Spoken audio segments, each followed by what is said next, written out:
Selamat datang kembali ke channel YouTube Labodia Prima. Dan pada kesempatan hari ini saya akan menjelaskan satu alat yang bernama Sapflometer. Apa itu Sapflometer? Pada dasarnya Sapflometer ini adalah alat untuk mengukur kecepatan aliran sap atau aliran getah yang ada di dalam tanaman. Dan secara sederhana, sap flow atau aliran getah ini kita bisa korelasikan dengan penggunaan air daripada tanaman. Sudah banyak paper yang membahas soal korelasi daripada sap flow atau aliran getah ini dengan berbagai hal. Salah satunya adalah dengan kondisi cuaca, dengan hasil panen, dengan hasil pupuk dan segala macamnya. Nah, Sapflometer ini diproduksi oleh ICT International, dan alat ini selain bisa mengukur kecepatan aliran getah tersebut, juga bisa melakukan logging. Nah, bayangkan apabila kita punya data 1 tahun dari Sapflow ini, dan bayangkan data tersebut itu kita bisa korelasikan dengan data, misalkan data weather station, dan kita bisa melihat bagaimana efek daripada El Nino atau La Nina terhadap penggunaan air daripada tanaman ini. Seperti kita tahu, tanaman ini ternyata sangat efektif dalam menggunakan air, karena air adalah satu sumber daya yang mereka harus manage dengan baik-baik. Apabila tidak dimanage dengan baik, dipastikan tanaman tidak akan bisa bertumbuh dengan baik. Tanaman memiliki begitu banyak strategi untuk menggunakan air yang didapatnya dari tanah. Bahkan dalam beberapa kasus, ICT pernah melakukan penelitian dan mendapatkan data bahwa ternyata tanaman bisa menarik air, atau mungkin lebih tepatnya uap air yang ada di udara. Jadi tanaman ini tidak hanya mendapatkan air yang berasal dari tanah, tapi juga dari udara.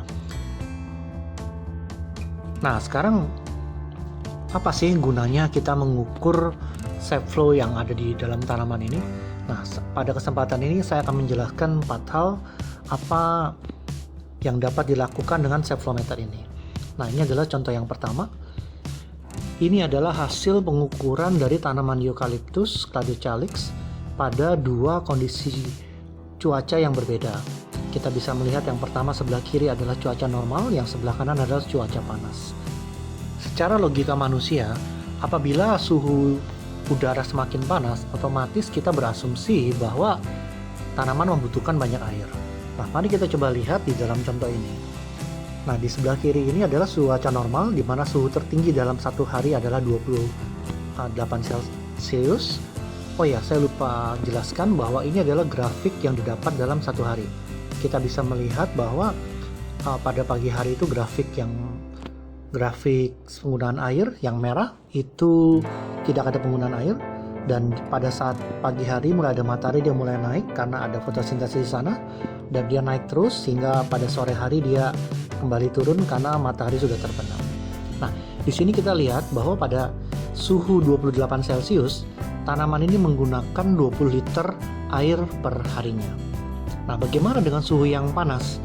Pada saat suhu mencapai 41 derajat Celcius, kita bisa melihat penggunaan airnya ini bukannya naik, tetapi malah turun hingga 17 liter per hari.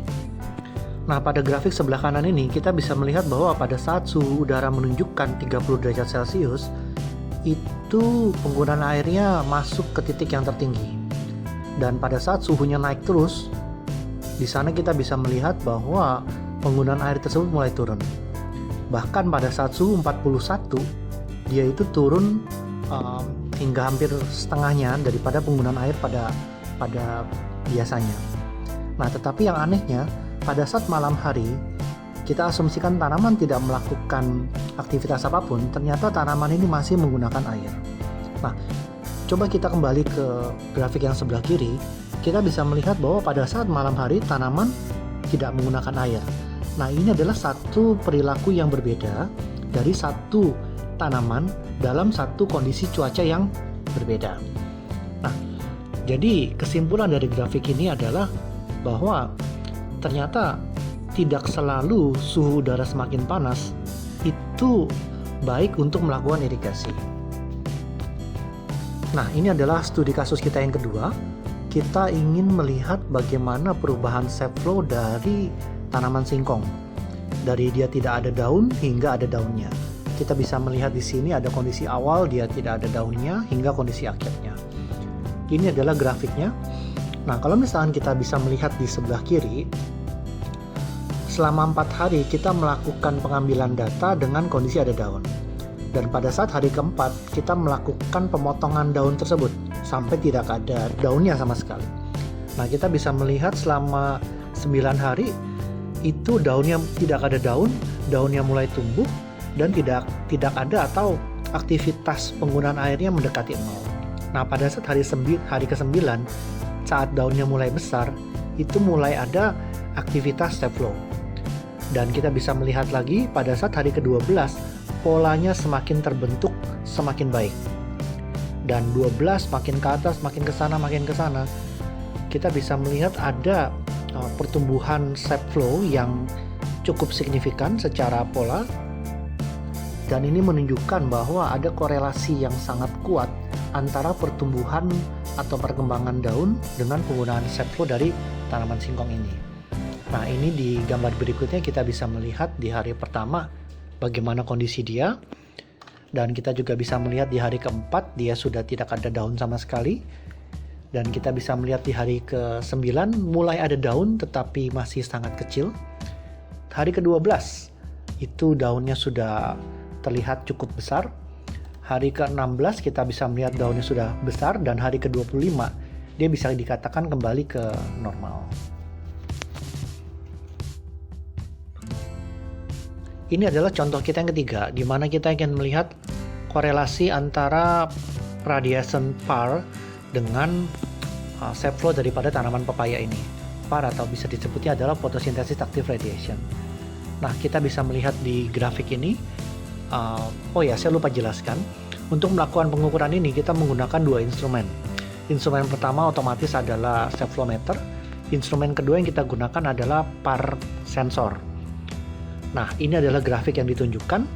Kita bisa melihat bahwa pada saat pagi hari itu tidak ada matahari, maka itu angkanya di angka 0.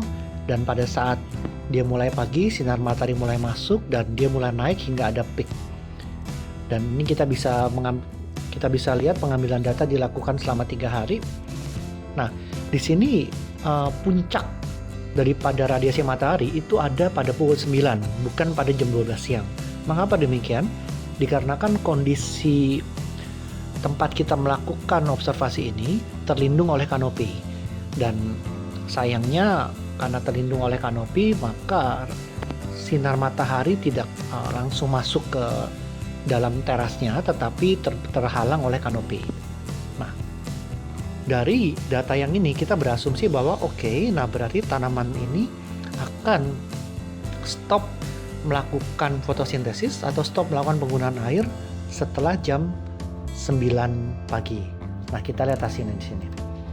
Nah, di sini kita melihat bahwa ternyata tanaman masih menggunakan air hingga peaknya hingga ke tengah hari. Artinya apa? Artinya walaupun tidak mendapat sinar matahari secara langsung, tetapi tanaman masih tetap menggunakan air. Dan bahkan ini selama 3 hari berturut-turut kita melihat polanya seperti itu. Nah, di sini kita bisa melihat perbandingan data antara PAR yang di sebelah atas, solar radiation, dengan yang di bawah, step flow-nya. Sangat menarik kan?